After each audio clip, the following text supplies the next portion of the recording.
I'd say at the current rate that they're moving, we probably have less than 5 minutes before they hit the Center Street Dam.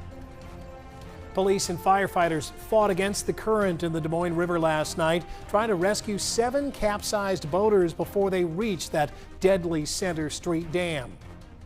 Good evening, I'm Andy Fales. 7 boaters went into the water around 10:30 last night, clinging to the side of their capsized boat as it floated down the Des Moines. Police and firefighters rushed to the area, spotting the boat near the middle of the river near the Botanical Garden. The big worry was further downstream, the Center Street Dam.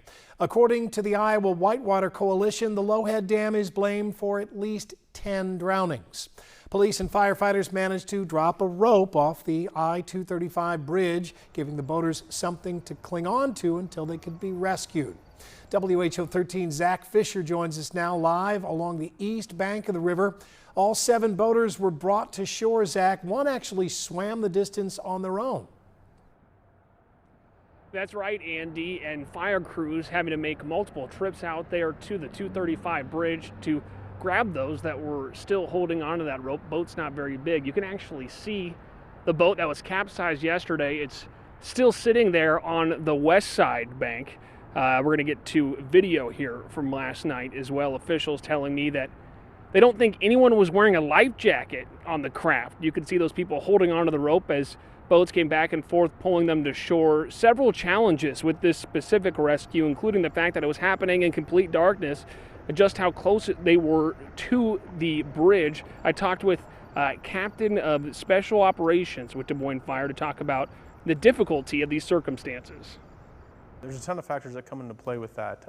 Generally, it's pretty rare that we get to execute a rescue on people that are cooperative. Generally, they're not cooperating with our commands in one way or another, and not to mention the environmental factors that come into it. You know, people have been in the water, are cold, that are fatigued from having to hold onto the rope. The environment definitely plays a significant role in the fact that it's dark. It's definitely an added challenge making these rescues at night.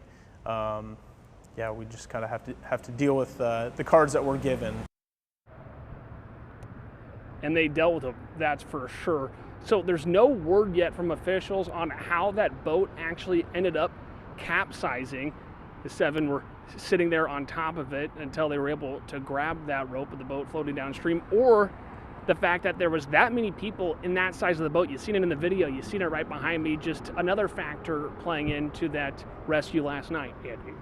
A lot of people in that boat awfully late at night. Yeah, so some questionable circumstances there, but bottom line, they're all safe today. Thank you, Zach.